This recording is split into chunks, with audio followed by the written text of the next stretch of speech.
Can I ask you about Anthony? Because I know that you're good mates with of course, Mr. Yarde. Of course.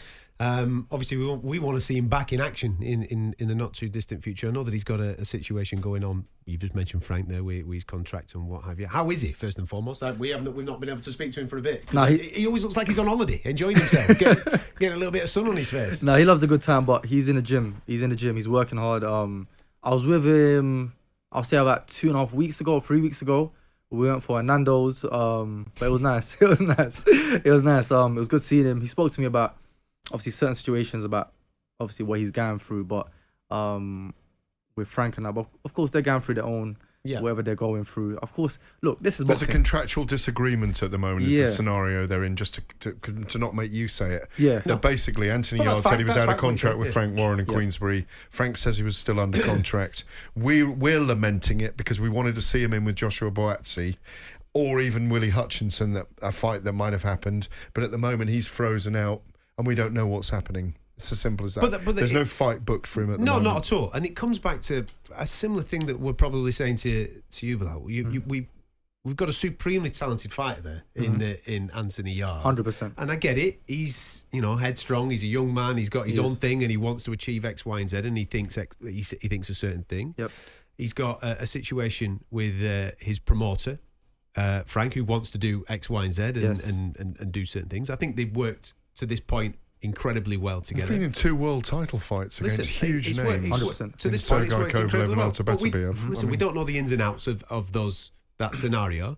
I think everybody, from a fight fan point of view, just wants them to sort it out because we want to see this young man not waste his talents, and we want to see him get in the ring. Very similar to what we're saying to you. Obviously, you're going through a situation right now, but don't waste the talent. I agree, and I think Anthony, I mean, look, I'm in the same boat. I really want to see him come back and fight. Of course, everything happens for a reason. He's always been through his trials. He's always fought through them. So I think this is one of the trials he's going to fight through. And I think you lot will see him sooner than you lot probably even think, So, good. So, yeah, man, it just seemed a strange time to go sideways when Frank Warren and Queensbury were so involved with the Saudi Arabians and massive opportunities. Like I said, we don't know the ins and outs of that conversation. I personally don't, but it's a shame that it's happened at this time where there is so much movement going on with events being made an opportunity. Exactly. Absolutely. And we want the Boazzi fight, which we waited for a long time. Yeah. Absolutely. So 140 for you, right? If this comeback is on, yeah. Who've you must listen? Come on, man. You must be having a look. You must have been having a look at these 140s and thinking to yourself, do you know something? 140 actually in the UK is a solid division. There's some nice potential fights there. Good fights, 100%. Some good talent. Who have you been looking at that you think to yourself, you know what I mean? You're making moves. You're doing well. Well, one of my good brothers, Adam Azim, I think is doing very well. I wish him nothing but the best in this sport. He's doing good. There's a lot of good names in that division, man. And like I said, if I do come back, I'm excited to even fight these big names. You know what I'm saying? Like, there's just so many good names in the UK scene, and I think there's so many fights to make, and there's such exciting nights to make. Honestly, because yeah, man, like I said, there's a lot. But I'll say one thing: I think in the UK there's not enough characters, in my opinion. Okay. There's a couple of them. I believe people ain't seen that side of me yet, but they will see that if I come back. All right, man. And I don't think we had a Pakistani boxer with a sort of personality like mine. Okay. If I do come back. Okay, so we obviously, like, Hamza's quite a straight talking dude, isn't he? You know what I mean? He's pretty chill. He's pretty chill. Yeah, he's got a good character in his own way. What I mean is, look, in today's time, who does everyone always talk about in the past? You got your Muhammad Ali's. Yeah. You got your Prince Nassim Hamid's. Yeah. In the UFC, who's the biggest star? You got your Conor. You got your Conor McGregor's. So what you're saying? Are you going to give it a little bit of trash talk? You're going to give it a little bit of chirp? You know what? It's just, even if it's not, I'm just saying. I'm not saying there won't be, but I'm saying if there is no trash talk, I'm just talking about entertainment. I'm just talking about bringing something Giving different. the people what they want. Yes, giving the people what they want. You got to have a certain thing about you, in my opinion, in boxing. Look, in WWE, people love them sort of characters. I agree. The people that are confident, that speak, the ones that are involved with the people. Especially, like, example, personally, I love what Javante is doing because he involves the street around him.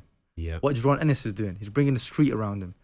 I'm not saying get yourself involved in that, but remember, for the people that are involved in that culture, why not bring those people out and show that culture? That's a key word that you were looking at. I think the word that you're looking for is the authenticity. Right? Yes. You can't fake that. You can't fake that. People can see through. 100%. You know what I mean? If you come on and you pretend to be a road man or something like that, you know what I mean? Everybody's going to say, "What are you talking about, man?" What are you talking about? 100%. You've got to be yourself. You've 100%. got to bring your own personal experiences, like Gareth was talking about 2 minutes ago. Yep. He said, "Listen, you've lived that life, so embrace that.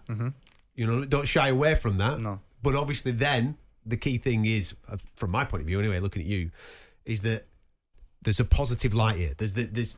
We were once in this tunnel. Now there's this light, and we're going in this particular way. And how many people can follow you through that tunnel to that light? Yeah. That's the key thing. That's the key thing. And like you've just said, authenticity is going to be the key. I like that when we think of all the athletes that we interview or we go and watch fight, it's the most authentic ones. Yeah, they might be a little bit different to me. They might be saying that things that I'm like thinking, wow, you know what I mean? Yes. But it's real to them. It's real to them. Because that's exactly who they are. Yes, that's what I'm saying. And you got to be real. I think in the past I was just a bit new to the cameras and everything, so I just told myself I'm just gonna be chilled. But when my friend said it to me, I had a little think about it. I said, you know what? These lot are right. I did let that side go, but I'm gonna bring it back. And it's going to be amazing.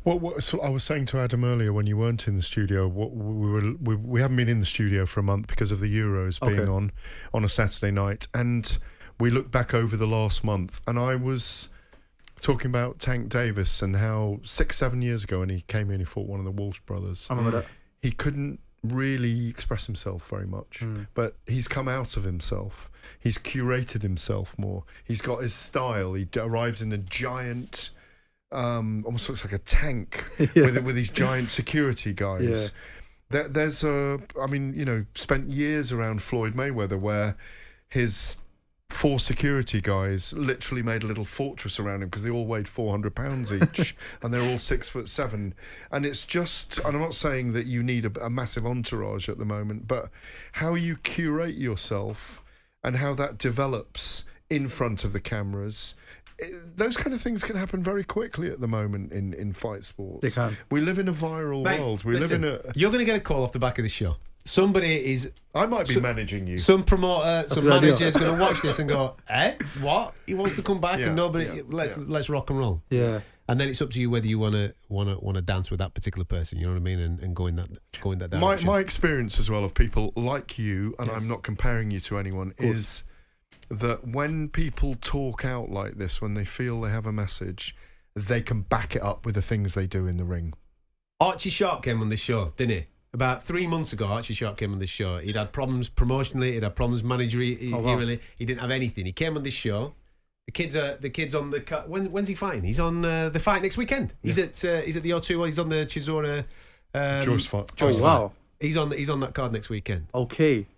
Things happen, man. Things happen. So keep your phone on, right? I'm going to keep it on. Hey, it's on. It is on right now. There you go. Listen, Bilal, thank you so much for coming in, mate. Pleasure, man. It's a pleasure. Really appreciate speaking to both of you. you. You are great characters. It's an absolute pleasure for us as well.